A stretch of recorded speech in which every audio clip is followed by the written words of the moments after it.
Let's return to the Game Boy Advance with the second installment of Sonic's Advance Adventures. We talk about the other SA2, the addition of Cream the Rabbit, and the changes the game makes to the previous Advance on Sega Talk.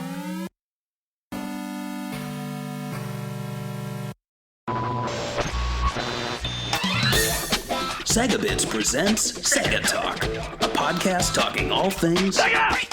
With your hosts, George and Barry. Look, it's a giant talking egg. I'm not talking to you. I'm talking to the master here. So what? Hello and welcome to episode number 167 of Sega Talk Podcast. I am Barry the Rabbit, and with me is George the Echidna. Okay, Echidna's pretty cool. I'll take Echidna. It is. Did you ever know what an Echidna was before Sonic? I didn't. I thought that they were called like echinata. Like it was one of those words I couldn't say as a kid. I think so too, and I think I've heard people say like 50 other different ways, or like Knuckles the Anaconda or something. It's like that's not what that word is. But yeah. Right, and now the zoo that's like one town over from me, they have an echidna enclosure, and there's like a whole family of echidnas, and they're super cool. You go inside, and you walk along a bridge and like look down on them. So, I think they have the whole Sonic cast there. There's got to be a hedgehog. There has has to be a fox. Got to be a rabbit. So yeah, I bet I could assemble Sonic Advance 2 at the zoo. That'd be pretty sweet. But I'm pretty sure you'll get in trouble if you try to do that. I could. I wonder which animal the fox would probably kill everyone, which is funny because Tails is the like cute little boy of the group. But we're talking about Sonic Advance 2 on this episode, and this episode is actually not a Patreon pick, though it would have been. However, our Patreon picker had Sonic Advance 3 on their list, but we haven't done 2, and it would have been mighty silly of us to go from 1 to 3. So we're doing this one, and then in the near future we'll dive into Sonic Advance 3. But George, do you want to tell people what they can expect if they support us on Patreon? If you guys support us on Patreon for as little as $1, you get to not just support the show, but you also get the show early.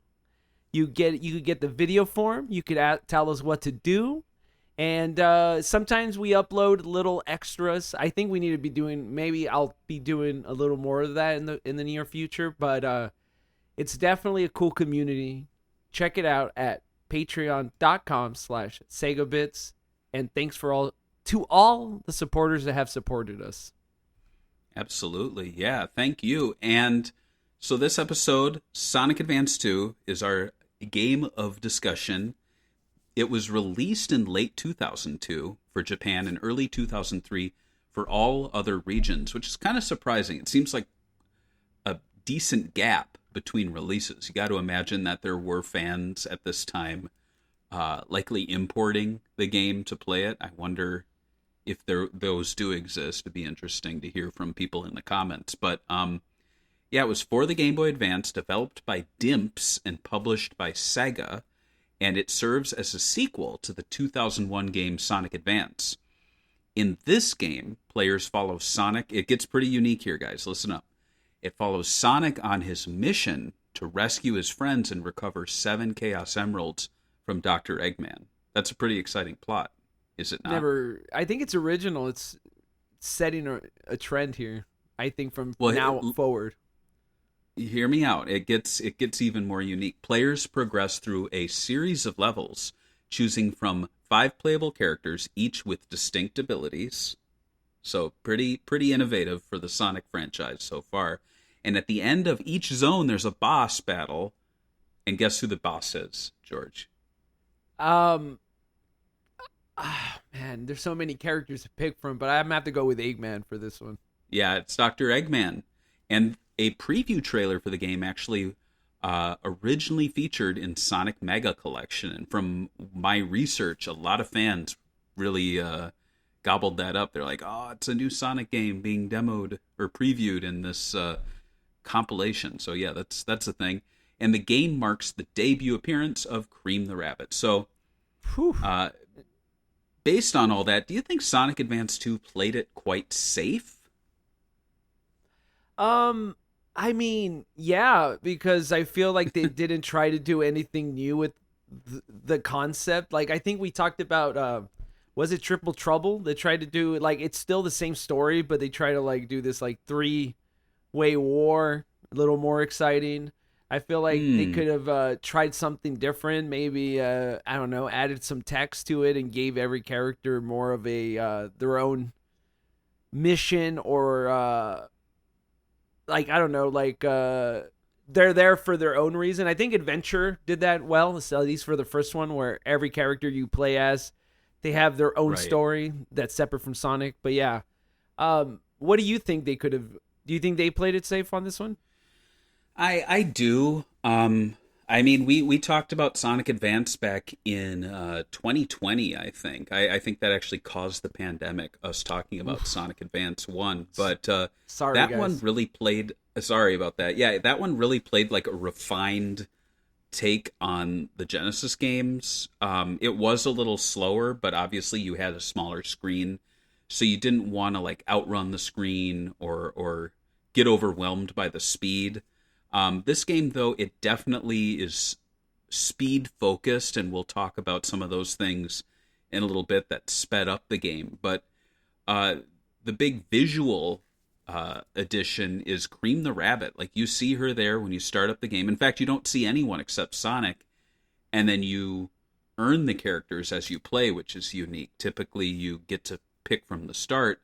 And on top of that, Amy is unlocked once you complete the game with all 4 characters. So it surprisingly sidelines Amy, and if you look at the this is the manual for it, but you don't see Amy there at all. Sorry, Cream, you're not going to replace Amy. I mean, they tried, No. but it ain't going to happen. They tried but failed. So yeah, let's put some gameplay footage on. This is from Long Play Archive.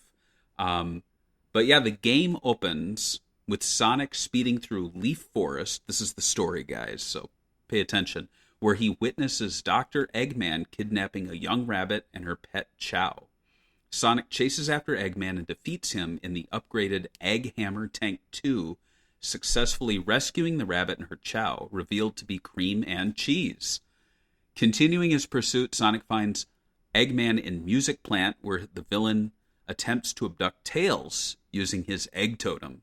After defeating the machine and saving his friend, Tails expresses confusion about Eggman's sudden appearance and unclear intentions. So if you're following so far, there are like mini cutscenes with actual dialogue, which is kind of cool. Like they illustrated, they illustrated sprites like over the shoulder talking.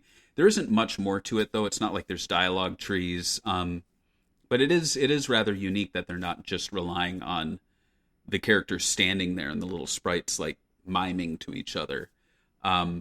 Sonic presses on, eventually reaching Sky Canyon, where he's intercepted by the egg saucer with Knuckles aboard. After destroying the machine, Sonic confronts Knuckles, frustrated that his rival once again has been deceived by Eggman. So if you're keeping track, Eggman, for like the 4th time, tricked Knuckles, which is unfortunate. But the misunderstanding is cleared up. Sonic resumes his chase and leads to the final showdown at XX. And I had to look that up because I thought this was like a mistake in the transcription. But no, that's actually the name of a stage, is XX. The bad ending of the game sees the player defeating Eggman without collecting all 7 emeralds. Their character plummets back to Earth as the destroyed Egg Utopia collapses behind them. Upon landing, they are greeted by friendly animals, and after the credits, the game reminds the player to collect the 7 Chaos Emeralds. For the true ending, you unlock the good ending by collecting all 7 Chaos Emeralds and completing story mode with Tails, Knuckles, and Cream. Sometime after Egg Utopia's destruction, Cream's mother Vanilla is seen in Leaf Forest when a strange cloaked machine captures her and nearby birds. Sonic and friends arrive, but are too late to stop it. As Cream begins to cry, Sonic transforms into Super Sonic and gives chase to the hidden area known as True Area 53. I wonder what happened to the other 52. After defeating the final threat, Sonic rescues Vanilla, catching her as they fall from the sky and landing safely, much to Cream's joy. The game then concludes with the credits. So, George, what do you think about the story now that I actually read through it? So when I played this game, I just thought they were like a side game. When I played side Sonic, I mean, usually when I play Sonic games, I try not to take the story too seriously because, I mean, I'm playing as a blue hedgehog. I mean, let's get that out of the way. Right. So I mean, it's a kind of basic story. It's crazy how like centered around Cream it is. I don't feel like, and I'm like trying to think back, and I guess every time they did introduce a character in the old, usually in the old classic games, they would be the focus. Like Tails, I guess, was the partner, so he had the 2-player mode, whatever. And then Knuckles, he had the whole story plus the lock-on. And Weasel got his own game, and I guess the Fighters had a couple of AM2 game characters. So I guess I am cool with that, and I think it is actually pretty cool that they took the time and they didn't just say, here's a robot that you could play as for a little bit and a fat cat. It's cool that they're more integral to the story. Obviously, it's all set up with Eggman, which is like, I mean, what else do you expect? It's Green Hill Zone and Eggman are the staples. They're like what you expect from this franchise. And also, I think it's funny that Elon Musk did the Final Showdown stage name by double Xing it. He's like, I gotta throw another one. He would love this game as much as I hate him. He would love it. I'm sure he plays it on his phone. It's interesting that they do this thing where you have to play as Sonic from the start to unlock the characters as you go. And then on top of that, to get the good ending, you have to complete the game. That's pretty with Tails, Knuckles, and Cream. So it's very much like the Sonic. And this came out around the time of Sonic Heroes, where their big thing was you need to play through the game as every character group in order to unlock the final one. And as such, it makes... I don't like that. I prefer Sonic games where you get the full experience as one of the characters, and the whole reason to replay it as a different character is to get slightly different paths, slightly different abilities, maybe slightly different cutscenes. But it's not as though it's... I guess I don't understand why they need to make it necessary when they know we're going to play as all these characters anyway. So I don't just, give the player the full experience with Sonic. And remember, these are handheld games. They're small, bite-sized experiences, but this is asking you to play the game 4 times, and we'll talk about the special stages, and collect all 7 Chaos Emeralds, which is very difficult in this game. In fact, in replaying it, I realized I've never actually played a special stage from this game, and there's a big reason why. Yeah. Yeah. But talking about the game's stages, or zones, I should say, it has 9 zones, each divided into 2 acts. Players can replay any act from the zone select screen, which is a pretty little map, which reminds me of Sonic Adventure 2, actually. And each zone ends with a boss battle. The final zone, True Area 53, unlocks only after completing the game as Sonic, Tails, Knuckles, and Cream, and collecting all 7 Chaos Emeralds as Sonic. The zones in order are Leaf Forest, and so this is like your classic Green Hill, and we've already seen some footage of that. Hot Crater, which is a lava level, which I think is quite cool looking. Music Plant, which I think is the most iconic and unique stage absolutely in this game. In fact, I think Music Plant might have appeared recently in the IDW Sonic comics, just because it's such a cool... Yeah, it's such a cool location. It kind of really reminds me of Tempo.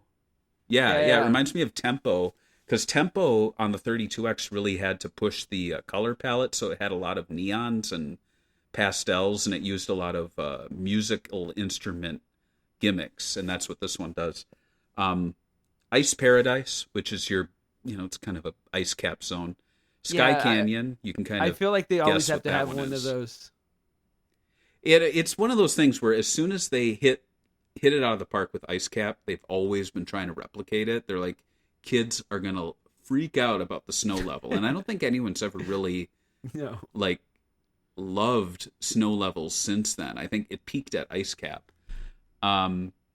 Techno Bass, which is, you're kind of like, I don't know how to explain that one. It's really weird. I'm playing it right now. It's just like, it looks like what you think EDM looks like, sound like what your brain looks like when it listens to EDM music. That's what it looks like. And then you have Egg Utopia, which is, I think, a world we would all love to live in. I mean, how would you I love describe that eggs. one? Let me look at it. All right.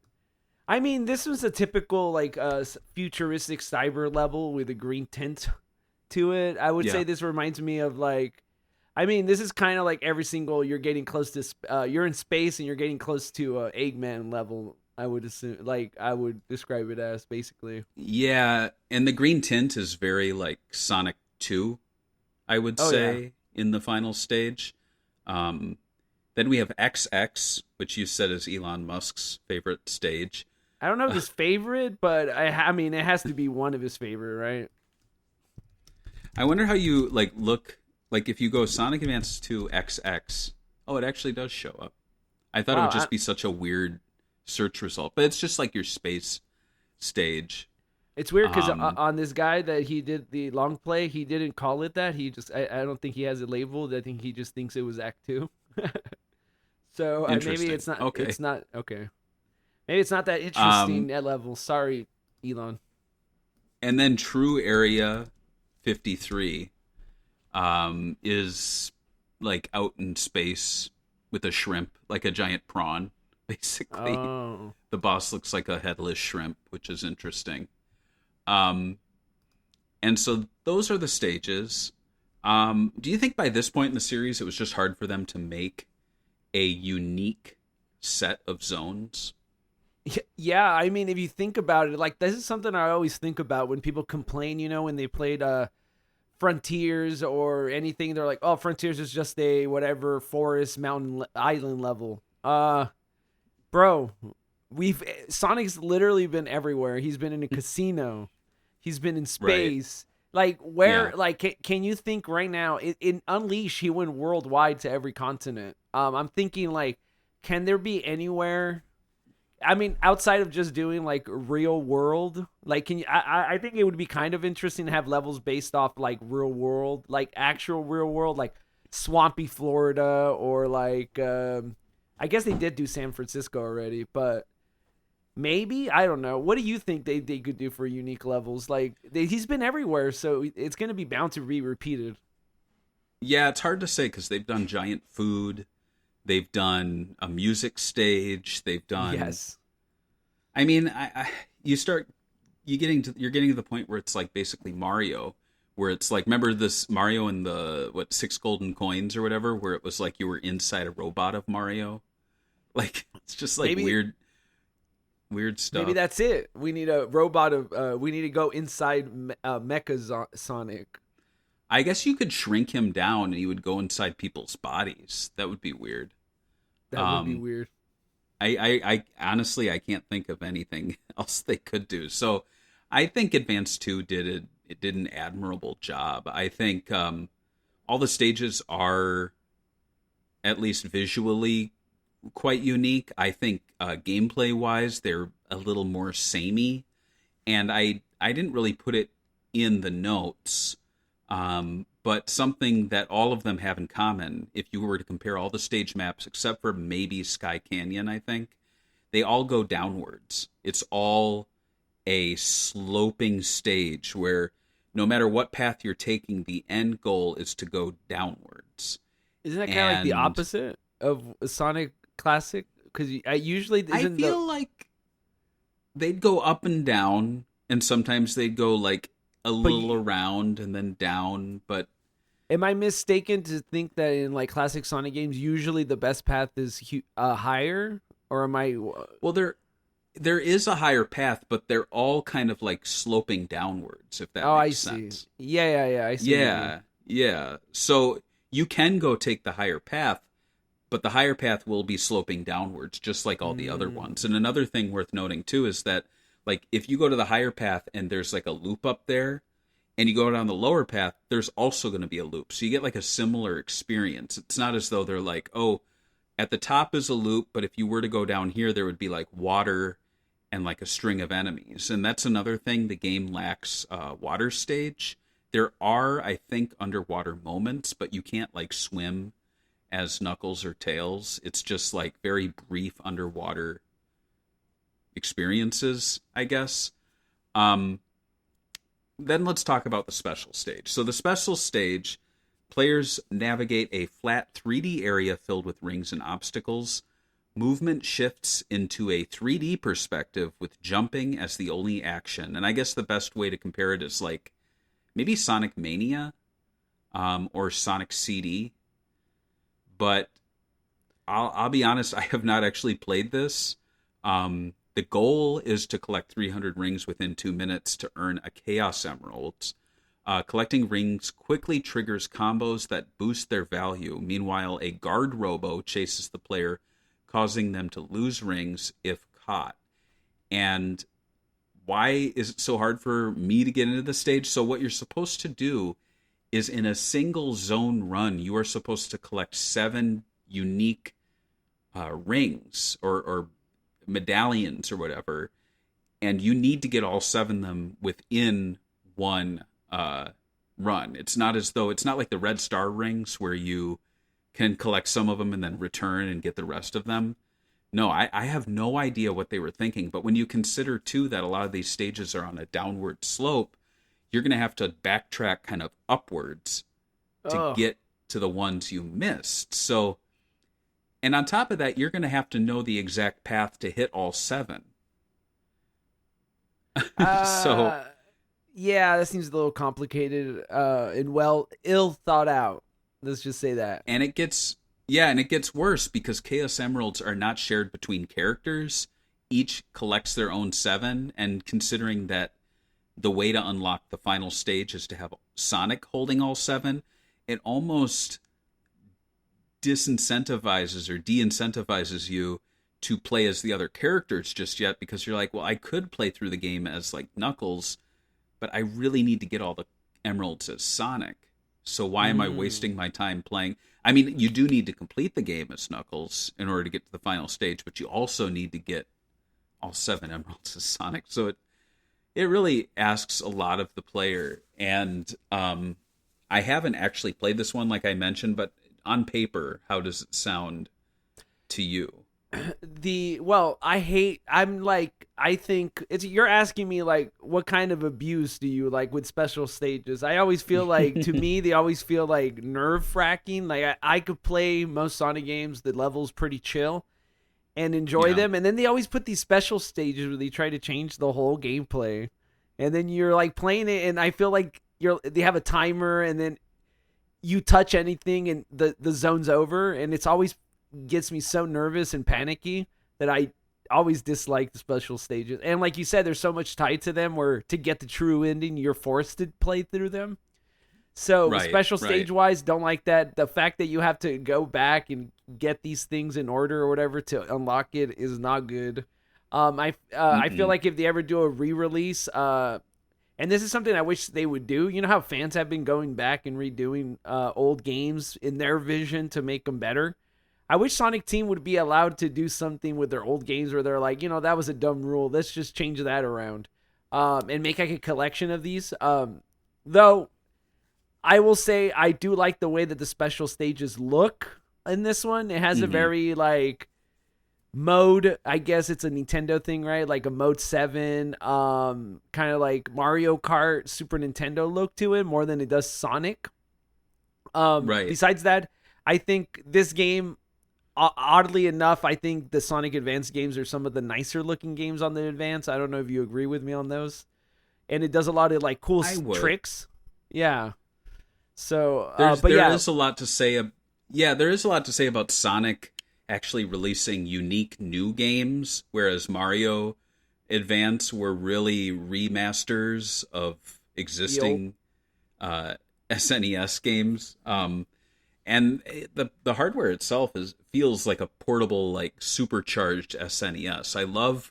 I really love the look and sound of Game Boy Advance games. But yeah, I think Sonic at least should be applauded for like putting out new content instead of remasters. 100%. But having said that, I would absolutely love it if Sega did a compilation of these. So Sonic Advance 2, the gameplay itself shifts away from the exploration-focused nature of the first one, which kind of works against it, considering you do need to like explore and find those 7 like entry rings for the special stage. But this game, it places a greater emphasis on speed and quick reflexes. Levels are larger with more speed boosters, springs, launchers, and grind rails. They are now usable by all characters. Fast play is rewarded with higher scores given for quick stage completion. The game introduces a boost mode, where running at top speed for a short time causes characters to break the sound barrier. Not literally. It's not like you're, actually going that fast. But you do leave after images of yourself, and it allows characters to run over water and perform stronger attacks. Collecting rings shortens the time needed to activate boost mode, and certain objects trigger it instantly. All players also can perform trick actions in midair by launching off springs or ramps and pressing the R button, which is my favorite thing to do in the game. Tricks can help defeat enemies or access hidden areas because you can like trick up or trick left or right. Some paths, especially in Sky Canyon, Techno Base, and Egg Utopia, require tricks to progress. So, as you can tell, Advance 2 starts to leave the Genesis era in the past and starts to embrace elements of what would eventually be called the Boost era. So, how did you react to these changes to the Advance formula?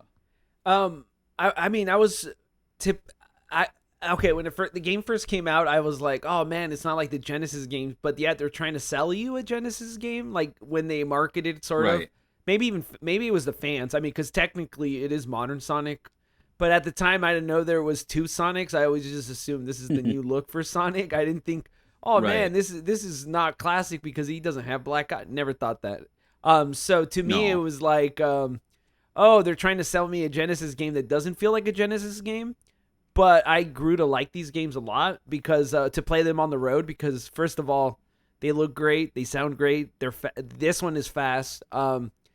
But I think it's not like the Genesis games, and I think it's good that they embrace the new stuff because the trick stuff and adds more to it, like you said. At least for the level design, I just wish they were a little smarter and unique with the level design because. I mean, it kind of does feel like every character's a little samey. It doesn't feel like the classic series where like Knuckles feels like different with the glide and the climbing, or Tails is little. I mean, right. Well, they can do those things, but the stages don't feel like they were like in the design Sonic and Knuckles. Yeah, like Sonic and Knuckles, you would get to a part as Sonic, and you're like, oh, this is clearly a Knuckles area. I need to come back and experience that. They don't really do that in this game. You have those abilities, but it doesn't really, take full advantage of them. Also, it feels like with this game, and interestingly enough, the next game in the series would really embrace this, but the characters start to feel like they're like Street Fighter characters because there's actual like button combos behind things. So like the midair tricks are...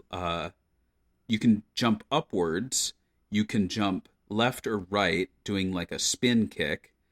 You can change direction with the R button, and you can do a straight attack downward, like almost like a drop dash without the dash, just with the drop. And then other actions when you're boosting, you can do a skid attack when running. You can do a super skid when boosting. You can obviously jump, and then you can do a homing attack when jumping near an enemy. Now, it's not like a full-on homing attack, but you could still do that. And then obviously there's a jump, your basic jump. But like, that's Sonic alone. Like, he has 1, 2, 3, 4, 5, 6, 7, 8, 9 moves. And they're pretty basic, but still, that's a lot more than the Genesis era, where I think he did like two things, right? He did the like the Jump. midair like insta shield, Oh yeah, and he did the spin dash, right. and then they later added drop dash, and he did the super peel out. But that was about it. But like you look at Cream, and she can have her Chow doing things. She can, I guess she can kind of fly, can't she? Maybe I'm wrong. I think she can. Haven't She has played little. as her She has in a those while. big O ears, right? Like It's those big Dumbo. old Dumbo ears. Yeah, I Yeah. was gonna say Yeah. big old So- Dumbo. Are you saying Cream's Dumbo? A big old Dumbo? No. Well, she does. Dumbo does have her mother in the cartoon, and You know Cream what? has a mother, so maybe. Maybe Cream is actually like influenced by Dumbo. To be honest with you, it would make sense. She is kind of like an innocent character, like Dumbo was. And she's got big eyelashes, which Dumbo had, and she has her mother that she like wants to get back to. So yeah, I think Cream probably is the Dumbo of the Sonic series. But yeah, so the game, as mentioned, it has a lot of moves, and as I mentioned too, it does have that sort of boost mode. Now you're not triggering it by collecting like filling a meter, but you are being told to like run faster and then start boosting. How do you feel about the boost only being triggered if you're running fast enough rather than like holding a trigger instantly boost? Do you like that?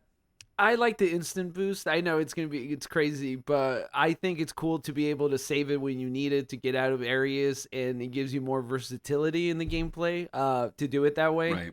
Than trying to pick up speed, because sometimes you just can't pick up speed, and it would be nice to be able to just boost out of an area and move on.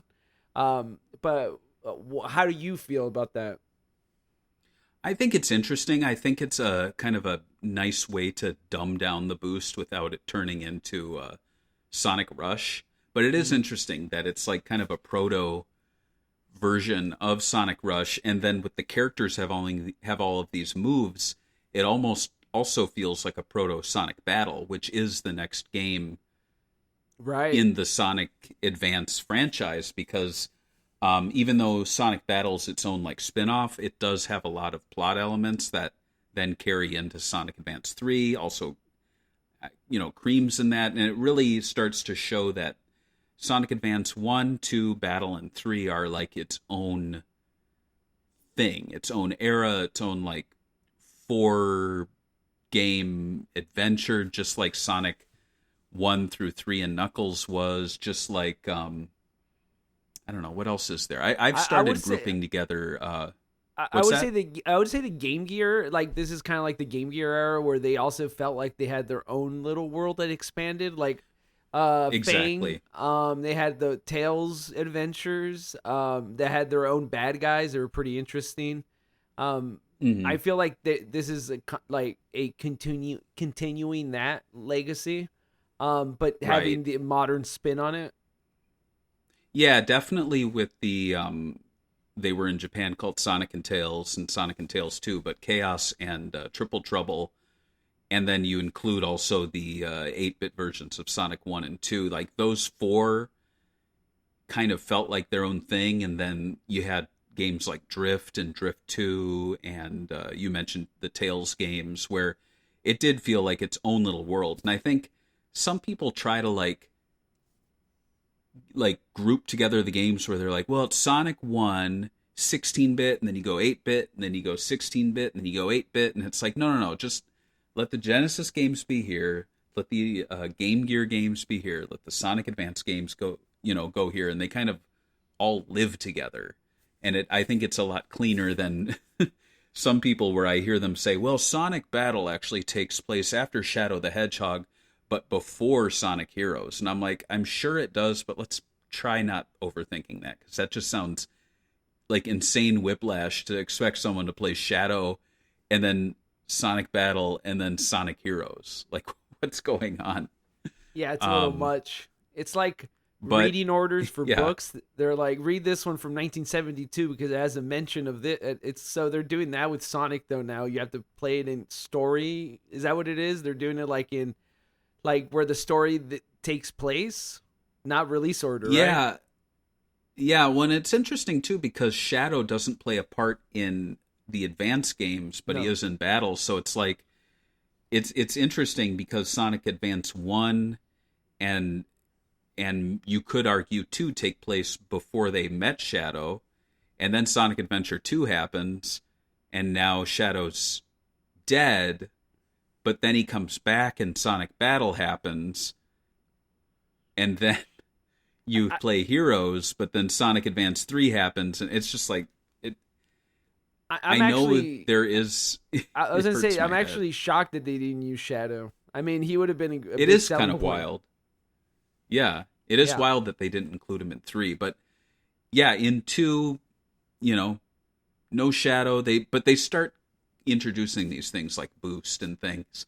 The boss fights, excluding the final boss, exclusively take place in a running environment. So players run to the right.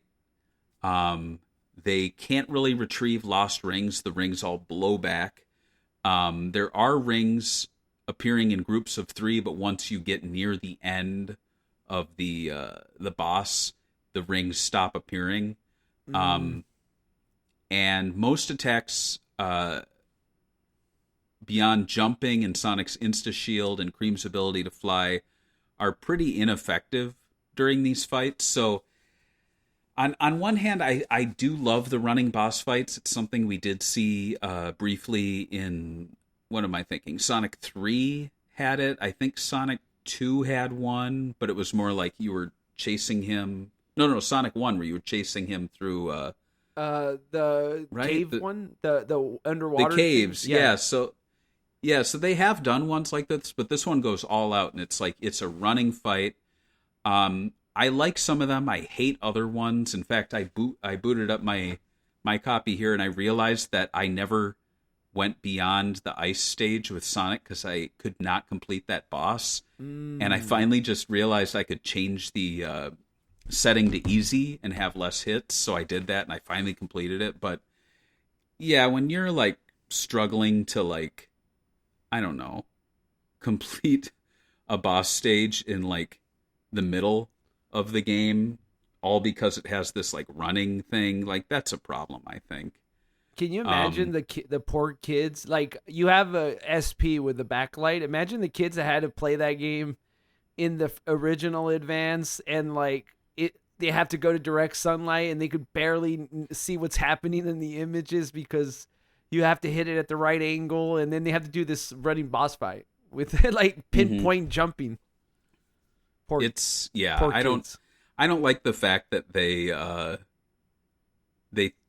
made such a speed focused game on a system that, like you mentioned, a lot of people don't have that backlit screen. Like, most people were not playing with one of these. Most of them were playing with those original Game Boy Advances, which I'm sure was pretty difficult. So yeah, that's what they had going on there. And then idle animations were replaced by a manual appeal moved, which was performed by holding up while standing still. I don't know why they had this, but it was just, it's almost like a taunt. I don't know why they have this. I think maybe it's because, like, when, I don't know if you remember this, but when Sonic first started coming out, one of the big marketing things was the animation that he did when he was falling or whatever, and they said it's almost like a cartoon from Disney. It's so well animated. I remember that. So I'm assuming maybe they're kind of playing off of that gimmick where now you could just do the move whenever you want to show your people want to see Sonic be animated. Maybe, I don't know. I think Maybe. it's cool to have, though. I like. I think it gives it personality. I always like when they do their little like unique moves, and obviously fans do too, because like it was a big deal that one of the unused Sonic animations was used in Sonic Mania and like little things like that. So I like it. Yeah. I think we need more appeal buttons in real life too. The game also features the Tiny Chow Garden minigame, which is unlocked by completing the game with one character and all 7 Chaos Emeralds. So there's that, which is cool. But now let's talk about Cream. So the US manual has this to say about Cream the rabbit. Cream is an adorable rabbit that takes her tiny chow cheese wherever she goes. She can act a little childish at times, but tries hard at everything she does and never forgets her manners. She can fly by flapping her ears like wings. Sonic Advance 2 ended up being the game that officially introduced Cream the Rabbit and her companion Cheese to the Sonic series following delays to Sonic Heroes. Cream had been teased earlier in the artwork gallery of Sonic Mega Collection and later made a cameo appearance in Sonic Adventure DX, just like flying around Station Square. In Sonic Advance 2, she becomes a playable character after defeating the Leaf Forest boss as Sonic. So yeah, she's really the Tails of this game because she's the first supporting character to make their appearance. It's interesting too that she was originally intended to be in Heroes, from what I gather, and then because that was delayed, this was her debut game. I always thought this was the game she was developed for, to make the Advanced series like have its own unique character, but I guess I'm wrong. And when I think about it, it makes sense that they were trying to sort out Team Rose, and it was like, well, we have Amy, who's like a hedgehog. We have Big, who's kind of like Knuckles. He's like strong. Who's our Tails? We don't have another flying character. We killed off E102 Gamma, so we can't bring him back. So yeah, what do you think about that? What do you think? I think she was better looking off back, not being in Heroes, because I feel like in Heroes she would have just been a random new character and it wouldn't have been as impactful as actually being the main focus. Like, she is the main focus of this game. Right. So you feel like because of the delay of Heroes, Cream appearing here first almost makes it like she's the Sonic Advance character making the jump to 3D and not the other way around, where it's like that's how I feel, because this is the most you've gotten from her at this time. So that's true. I also like that. I mean, this is something that Sonic has had issues with, obviously, but another female character at the time, that was pretty rare, even though she wasn't my favorite, obviously, because she's basically Tails, and I don't really like Tails that much, to be quite honest with you. Wow. But sorry. But I mean, I think her animation and stuff has charm to it, and I'm glad that she debuted here, just because Sonic Heroes wasn't well received, and obviously it is nice for her to debut in a game that's more well received. That way, when people leave after playing as her, they have more fonder memories than just playing Sonic Heroes, one of the characters. So that's what I think. What do you think about that? I like that. I like that this game really became her breakout, because not only was she the second character to appear, but then, like we talked, her mom appears, which is crazy when you think about it. She's the only game character whose mother appears in the game itself, outside of the Wisp, which is such a weird deep cut in Sonic Colors DS. The Mother Wisp is in that game and not in the console version, and so people always are like, oh, who do we say Happy Mother's Day to for the Sonic series? Well, you got Mother Wisp and you got Vanilla, and it's like, okay, well, but then also she will be appearing in Sonic Racing Cross Worlds, which I think is actually a pretty big deal, because she's been really sidelined. And I don't blame them. She's not a character that could carry her own game. Now, we've talked in the past about Blaze the Cat, and I think that's a fantastic character design. It's a beloved character. There isn't, to my knowledge, like a bad game with Blaze playable. Like, I'm trying to think. Like, people like Sonic Rush and Sonic Rush Adventure. I was going to say Sonic 06. She is in Sonic 06. She is. But she wasn't playable, though, was she? I think she was, but she was an Amigo, wasn't she? Maybe I'm wrong.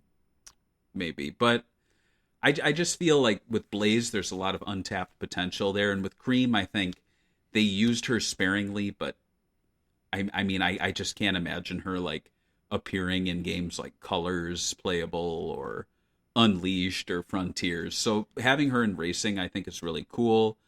I think her abilities are basically Tails for kids, and Tails is already like a kid's character, but having witnessed like little girls play the Sonic games, I think Cream's existence is great because Rouge the Bat, she appeals, I think, to teenagers. I don't think kids like Rouge as much. Kids like Amy. Kids love Amy. Yeah. And I think kids think Cream is cute. They like that she comes with a Chow. And honestly, like if Sonic was like an RPG, she'd kind of be like the healer, right? You know? Yeah, I would say so. Who am I thinking of from Skies of Arcadia? Fina, is it? Yeah, Fina, I think so, yeah. Yeah, and she has a little Chow, basically. But I think it's cool, and we haven't talked about Cheese, and we're not really going to, but I think it's cool that they gave her a named Chow, and Chow, like, are very Sonic Adventure era. Like, you look at a Chow, and you're like, there's two games that I can think of where they're very important, and the fact that, you know, we have a named Chow in this game, I think it's cool. I feel like her place in like a modern or next Sonic game could be that she's like the Chow Garden person. If there's a mini game with Chow Garden, she's the one that tells you how to raise them. She's the one that tells you what to do to raise them correctly. That could be her little role. And I mean, it would be awesome because it would sell merchandise. Like she's a good designed character with the big ears and everything. So it doesn't have to be playable. Agree. I also think that we are nearing a point in the series. I mean, the series is going to be 35 next year. I feel like we're nearing a point where we're due for another across-the-board redesign of the characters. I know that sounds crazy, but like we had a redesign the characters debuted. Sonic debuted in 1991. We had a redesign in 1998, which really went global in 99. And since then, outside of refining the designs and really in 2008 kind of nailing what the CG renders would look like. I mean, the mere fact that they did an IHOP promotion last year and they used renders from as far back as 2008, you know, like it tells you that Sonic, and I don't want to call it stagnant. I feel like they've established a look that is probably not going to change, but I think if they did change it, I think what they should do is have all the characters age 1 year and give Sonic a little tweak, Tails a little tweak, Knuckles, you know, Eggman a new costume. They did Sonic but Boom. Cream, like, remember it? They did do that, but and like GameStop employees got attacked because of it. So imagine if they did it again. But I guess the point I'm trying to make is that I think it would be cool if we aged Cream up with all the other characters. And Cream was now like at the age Amy was when she was debuted. So we almost have like a Sonic CD era character who's like a teenager. I think Amy's more like a woman now, isn't she? Like she wears. I would hope so. In Sonic Adventure, she was living on her own. But anyway, I'm going too far down the rabbit hole. Deep. Let's talk about multiplayer modes. So this game has multiplayer modes for up to 4 players using game link cables. There's 2 modes. There's multi-pack mode, which is competitive race mode, which each player needing their own copy of the game. Players race through unlocked acts from the main game with item boxes offering helpful or harmful effects. The first to reach the goal wins, and if no one finishes within 10 minutes, the race is a draw. How fun. Single pack mode sees the players using only one copy of the game. Up to 4 players compete to collect the most rings on a looping downhill stage. Players can attack each other to steal rings, and item boxes occasionally scramble opponents' screens. After 3 minutes, the player with the most rings wins. Characters are fixed, so player 1 is Sonic, 2 is Cream, 3 is Tails, 4 is Knuckles, but everyone shares the same basic move set. So I guess just general question, have you ever played a Game Boy Advance game multiplayer? No, I never had the cable. I know people that played like the Pokemon games. I was never that into Pokemon. Like I played the original and I did think it was addicting and mind-blowing. and I did play that in the original Game Boy with the link cable, but no, I besides that, not really. I was never a multiplayer guy, at least not enough to go buy a cable. And from what I remember, it was actually kind of rare on the Game Boy Advance, or maybe I'm thinking of a different console, maybe the Neo Geo, but you're thinking Neo Geo, okay, where the cable itself was really rare. Okay, yeah, so never played the Game Boy Advance in multiplayer, unless I think the only time I actually started was the DS, but I think they had that wireless thing going, so you didn't have to do any extra buying of stuff. So did you play any of the GBA games multiplayer? I never have, and I always wanted to. I know over at Sonic Retro, I think it's Bartman, he did a lot of that stuff where he would like assemble a bunch of Game Boy Advances and like finally show people what these modes look like, because they are it's very difficult to assemble and expensive to assemble 4 copies of this specific game, 4 machines, and have the link cables. And I don't know, like I think at the very minimum you should have 2 machines, 1 copy of the game, and a link cable. But to ask that much of people is a lot. Can you imagine, like, you have to ask your friends at school, like, hey, I know you have a GBA, you should buy Sonic Advance 2 so we could play together. And it's like, very rare. Like, I know. When we were kids, we couldn't just go buy every game we wanted, obviously. So, I mean, nowadays, the easiest thing you can do is to hope you have a friend that has a multi-game, like what am I thinking of? An SD card reading, like the R4 multi-cart.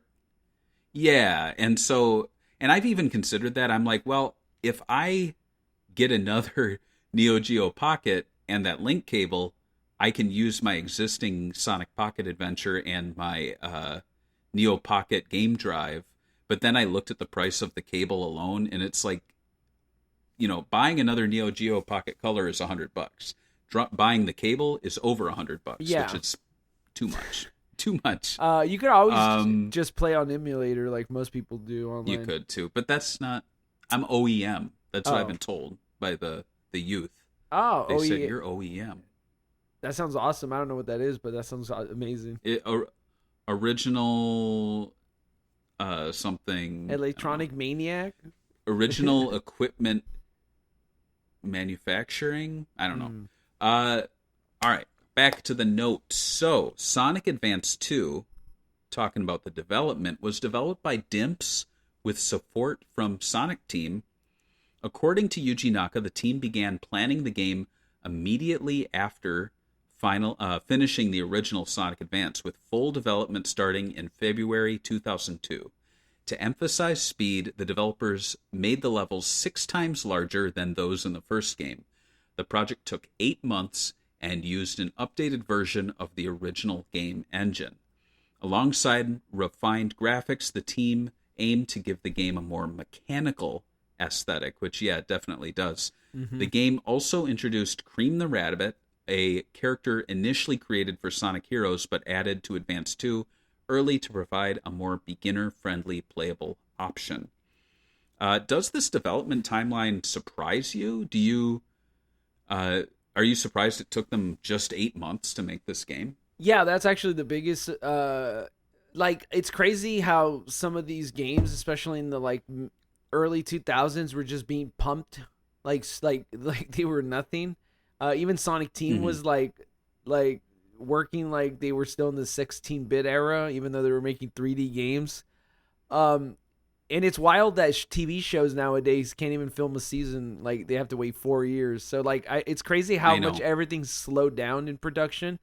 I think some games, you see a trailer, and then 10 years later, you find out that the whole game's been canceled. So it's crazy to me that in 8 months, they made levels that were 6 times bigger. I'm not surprised that they're bigger, because obviously when you go faster, you have to have bigger stages. And I think that's something that a lot of Sonic fans take for granted, because you zip past it and you're like, some guy took so long to create all this stuff that you're just zipping past in 1 second. Right. At least in the advanced games, though, it's just the difference between a section of like a slope being this big versus like Yeah. 10 times the amount. And really, it's the same art asset, just repeated, but you're running alongside it a little longer. But I agree yeah, with that. and if you're playing it like Sonic Unleashed, that's when they really have to go all out and like build out these stages so that they can make them feel larger. And I think the short but, development yeah. cycle is why they Yeah. don't have unique paths for each one like they did in Knuckles and other ones. I think they could have done a lot of cool stuff if they were given a little more time. They Mhm. forced them to make a speed game, the first one, and then 6 times. Even doing that, you still have to plan for all that stuff and make it fun. So yeah, Right. if they had more time, it would have been interesting. But 8 months is what they got, and I think they delivered a pretty good game for 8 months that does a lot of ambitious stuff. For sure. And you have to imagine too, or think too, like nowadays, when the news came out that Donkey Kong Bonanza was from the Mario Odyssey team, people were like, well, we're not getting a new Mario game for 10 years. And it's like, yeah, maybe not in another 5 years, or they're going to have to do a smaller game. But yeah, it's just wild that these games were made so quickly for the GBA. And as such, too, there isn't much more to be said about the making of, because there really is no like time to sit down and sketch it out and like take a lot of time to develop Cream and have a lot of back and forth. Like, I'm sure there are some interesting development stories, but they probably took place in the span of like a month and no one documented it and no one's talking about it because it just went so quickly. Upon release, the game received positive reviews, with critics praising its improvements over the first advanced title and greater replay value. However, some criticized its steep difficulty. A sequel, Sonic Advance 3, followed in 2004, and Sonic Advance 2 was later re-released on the Wii U Virtual Console in Japan in February 2016. And we are not done talking about Cream. I miss the Virtual Console. I wish you could buy titles. Like, I understand that, like... I know. I wonder if people would still do it, but... like... I wish. People are so addicted to the free ones, that's why. I don't like, when they make those announcements, they're like, now being added to Nintendo Switch Online. I'm like, it's white noise to me, because it's like, it's going to disappear. There's not going to be a time when they're like, we're shutting down the Nintendo Switch store. It's time to buy all these titles. Like, they're just going to disappear again. That's why I want these games. I mean, I'm jumping the gun on my final thoughts, but right. I want these games to be like released in a collection that you can buy. Even if it's digital only, at the very least, I can buy it and like, it'll be archived. It's not some like online system. But Agreed.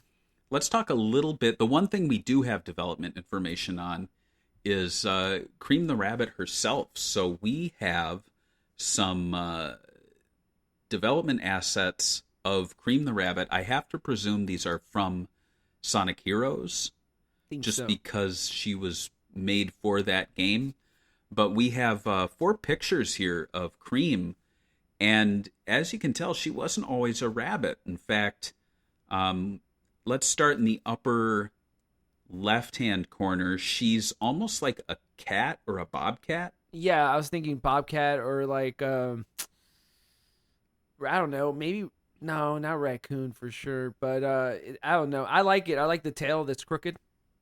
I think it's cool. That gives it a unique flair. She's always had the dress, but this one's kind of weird because it kind of rides up so you can see inside the dress, which is weird because like, what's up with that? So she's gonna be showing her underwear the whole time? No, I think it's almost like if you've been to Japan and you've seen like little babies, they wear these like little puffy white pants that like cover their diaper. And I don't think she's wearing a diaper, but she's definitely like baby doll, like a 5-year-old or something, where she's potty trained.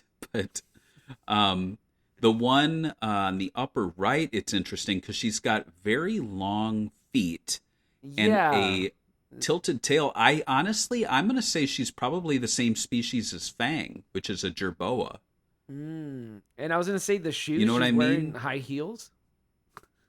Yeah, she's got kind of slight heels, but she really looks like, if you're listening to this one, you can check this picture out.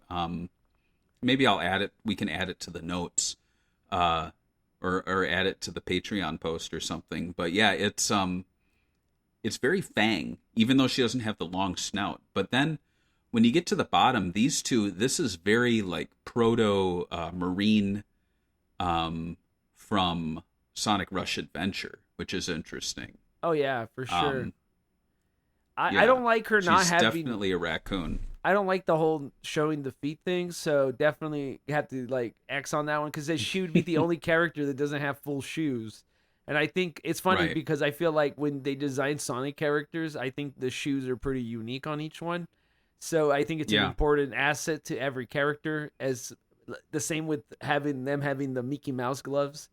So Right. I would say not on the no on the sandals. I do like the first one a lot. If it was more of a mix between both of them, I wouldn't hate it. I like that she has a tail and it's a little crooked thing. I like that design. Outside of these four, which one would you like the best? I think of these four, I think the Bobcat design is cool. I like the it's almost like Tails, but with his little whiskers, but they go downwards. But the only problem I have is there's nothing there that makes it feel like she has a special ability. And when you look at the final design here, like the long ears, you're like, all right, that's going to do something, like maybe they whip enemies or they fly or they pick things up. And also, wasn't Sonic's original design like a rabbit or something? When he was It was, yeah. So it is interesting that one of Sonic's early designs or concepts were a rabbit, and then we finally have a rabbit coming into play here. And her costume itself, it is very like again, like Japanese child, like a preschool uniform. She's got these cute little buttons on her cuffs. She's got, I've never actually looked at Cream's shoes, so it's kind of weird to like actually look at her shoes, and I don't have it with me. It's behind glass over here, but they did make a Cream action figure. I'm looking at that right now. And, she came with an ice cream cone. Not chow or no cheese. No cheese. She came with an ice cream cone. No. Wouldn't that be for Chip? Yeah, Chip should have the ice cream. Yeah. He loves that. So that's Cream. And before we wrap up, let's take a quick look at the Mega Collection trailer that we discussed earlier. This was a lot of fans' first look at the game. So whenever you're ready, I'll press play now. All right, let's do it. Oh, wow. They just put like letters over the Japanese font. That's how they did it back in the day. The highly anticipated sequel is coming soon. Faster. The new Sonic is faster than ever. Wow.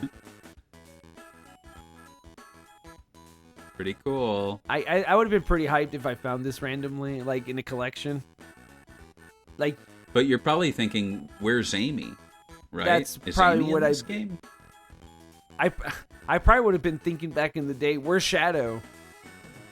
Oh yeah, that's true too. He was really popular back then. I mean, he's still popular, but you know, he had a resurgence. Blast through with extreme speed. All right. But it's interesting because Cream is not in this trailer. You're actually correct. Amy is not in this trailer. No girl power in this trailer. So... And they do show them the character select menu, and you see that orange and you see that yellow. But you're like, wait, what? I don't know.